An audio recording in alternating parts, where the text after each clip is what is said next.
எல்லாருக்கும் வணக்கம். நல்லா இருக்கீங்களா? இன்றைக்கி பாருங்கள், நான் எதை பற்றி சொல்ல போகிறேன்னா அதான் பாரதத்தை பற்றி தான் சொல்கிறேன்.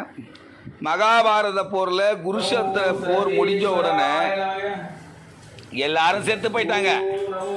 ஆனால் அந்த பஞ்சபாண்டவர்கள் 5 பேரும் சாகலை. இந்த 5 பேரும் மீண்டும் பட்டம் போது பார்த்தீங்கன்னா, பட்டம் ஆடுறதுக்கு முன்னாடி மகா யாகம் நடத்தி அந்த யாக பலனை இறந்த ஆன்மாக்களுக்கு முதல் மரியாதை கொடுக்கணும் அப்படின்னு சொல்லிட்டு, யாருக்கு கொடுக்கலாம் முதல் மரியாதைன்னு சொல்லிட்டு 5 பேரும் கலந்து ஆலோசனை பண்ணும்போது, நம்ம விதுரன் என்று சொன்னால் அவர் தான் தர்மர்.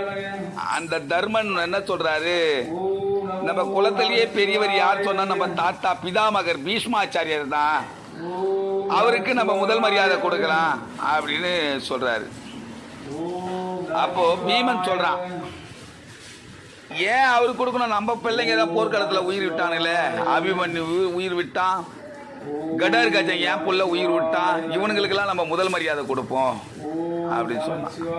அர்ஜுனன் சொல்றான், நமக்கு குருவா இருந்து கல்வி வித்தைகளை கற்றுக் கொடுத்த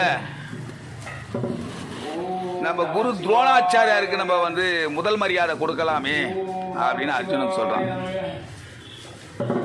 நகுலனும் சகாதேவனும் சொல்றான், ஏன் நம்ம தந்தைங்களுக்கு கொடுக்கலாமே அப்படின்னு சொல்லிட்டு, நம்ம தந்தைக்கு பாண்டவர்களுக்கு தந்தையா விளங்கக்கூடிய பாண்டவர்கள் கொடுக்கலாமே அப்படின்னு சொன்னான். அப்படி பேசிட்டு இருக்க காலகட்டத்தில் அந்த வழியா அந்த இடத்துக்கு நம்ம கிருஷ்ண பரமாத்மா வராரு. நீலமேனி கண்ணன் சொல்றவர், அவர் லீலைகளை நடத்துறதுக்காக அங்க வந்தாரு. வந்தவொடனே இவங்க 5 பேர் என்ன மாமா அப்படின்றானுங்க.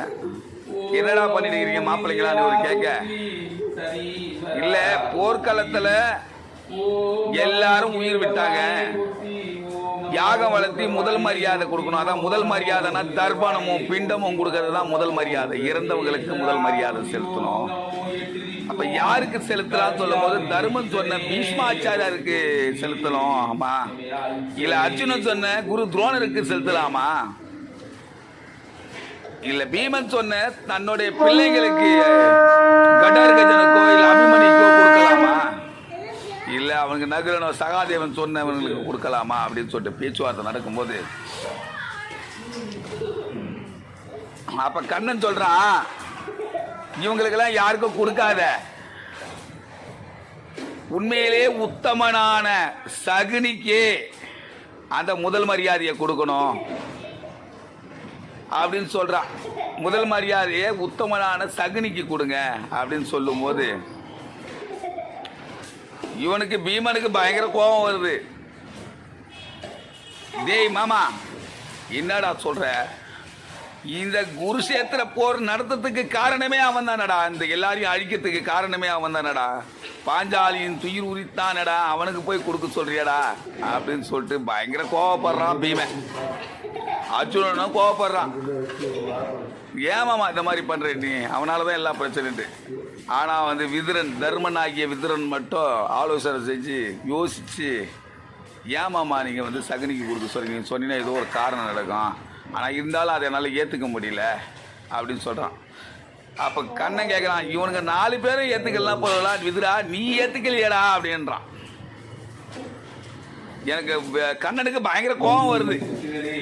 கோபம் இந்த 5 பேரையும் அழிக்கணுன்ற அளவுக்கு எண்ணம் கூட வருது கண்ணனுக்கு. அப்போ இருந்தாலும் என்ன பண்ணுறாரு, தன்னுடைய சுயமான விஸ்வரூபத்தை காட்டுறாரு. இந்த 5 பேருக்கும் விஸ்வரூபத்தை காட்டி,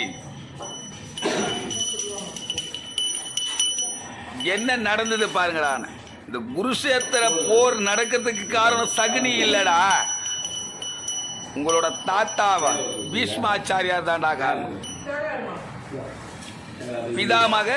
பிதாமகர்னா யாரு, தாத்தா, அப்பனுக்கு அப்பன், அவர் தான்டா காரணம், அந்த பீஷ்மாச்சாரியார் தான்டா காரணம். ஏன் அவரு காரணம் அப்படின்னு கேட்க போகும்போது, அப்ப இது நடந்ததெல்லாம் தெரியாது, யாருக்கு தெரியாது, இந்த பஞ்ச பாண்டவர்களுக்கும் தெரியாது, அந்த துரியோதன கூட்டத்தை சேர்ந்த 100 அண்ணன் தம்பிகளோட ஈன்றெடுத்த தாய் காந்தாரிக்கும் தெரியாது. இது எல்லாமே தெரிஞ்சது ஒன்று சகுனி, ஒன்று நம்ம கிருஷ்ண ஒன்று, இவங்க 2 பேருக்கு தான் தெரியும். ஏன் அதே மாதிரி பிதாமகர் பீஷ்மருக்கு தெரியும். அந்த 3 பேருக்கு தான் என்ன நடந்ததுன்னு தெரியும் வரலாறு. ஆனால் மரணப்படுக்கையில் சாகும்போது தான் அந்த பீஷ்மாச்சாரியர்களை உளர்றான். ஏன் இந்த குருஷேத்திர போர் நடந்தது, எல்லாத்துக்கும் காரணம் சகுனி தான். அது வரையும் அவனுக்கும் தெரியாது. சூட்சமத்தால தான் ஜெயிக்க முடியும்னு, அதுதான் அந்த குருஷேத்திர போரில் முதல் மரியாதை சகுனிக்கு கொடுக்கக்கூடிய இடத்துல அந்த இடம் இருக்கு. சூட்சமம் தான் வென்றுச்சு. ஏன் சொன்னா, பலம் இல்லாத ஒருவன் பலம் பொருந்தியவனுடன் மோதி வெற்றி பெற முடியாது. அப்போ அவன் சூட்சமத்தால ஜெயிக்கணும். அந்த சூட்சமன்றது தான் வெற்றிக்கு அறிவு. அப்படி இருக்க சிச்சுவேஷன்ல என்ன பண்றாரு, நம்ம விஸ்வரூபத்துல காட்டுறாரு என்ன நடந்தது. திருதராட்சசன் யாரு, நம்ம துரியோதனோட தந்தைய அப்பா, துரியோதன கூட்டத்தோட அப்பா, 100 பேருக்கு அப்பான்னு வச்சுக்கோங்க. காந்தாரியோட கணவன். அந்த பிதாமகராகிய பீஷ்மர் என்ன பண்றாரு, தங்களோட தம்பி புள்ள திருதராட்சசனுக்கு திருமணம் பண்றதுக்கு பொண்ணு பார்க்கறதுக்கு போறாரு. காந்தார அரசுன்னு நம்ம இன்னைக்கு சொல்றோம். அதுதான் பார்த்தீங்கன்னா ஒரு காலகட்டத்தில் அந்த ஆஸ்திரேலியா நாடு தான் காந்தாரம். சில நெட்லாம் சர்ச் பண்ணி பார்த்தா கூட தெரிஞ்சிடும் உங்களுக்கு எல்லாம். சில பேர் போட்டிருக்காங்களா இல்லையா எனக்கு தெரியல. காந்தார அரசுன்றது தான் ஆஸ்திரேலியாவை தான் அந்த காலத்துல சொல்றோம். அந்த காந்தார அரசு இளவரசி தான் நம்ம காந்தாரி. இவளை சுயம்பரத்தில் வென்று தான் தம்பு கண்டு தெரியாத பையனுக்கு திருமணம் செஞ்சு வச்சு அந்த வழியா வந்துட்டு இருக்கும்போது ஒரு அரச மரத்தடியில் பொண்ணு மாப்பிள்ளையும் போயிடுறாங்க. போனவொடனே பீஷ்ம ஆச்சாரியார் இருக்கும்போது அங்கே கழுத மேய்க்கிறவங்க, அதான் வண்ணான்னு சொல்லுவாங்க அவங்கெல்லாம், ஏகாலின்ட்டு. நான் இதில் மரியாதை குறைவாக பேசலை, அந்த புராணத்தில் வரலாறு சொல்கிறேன், அவ்வளோதான். அந்த ஏகாலிங்க கழுத மேய்க்கிறவங்க புருஷன் பொண்டாட்டி 2 பேரும் மரத்தடியில் உட்காந்துக்கிட்டு இருக்கும்போது பீஷ்மர் இழப்பாறதுக்காக அங்கே உட்கார்றாரு. உட்காந்தும் போது இப்போ இவங்க 2 பேரும் பேசிக்கிறாங்க. நம்ம இளவரசிக்கு ரொம்ப புண்ணியம் பண்ணவங்க பார்த்தீங்களா, அவங்க சொன்ன மாதிரியே 2ஆம் தாரம் திருமணம் நடந்தது அப்படி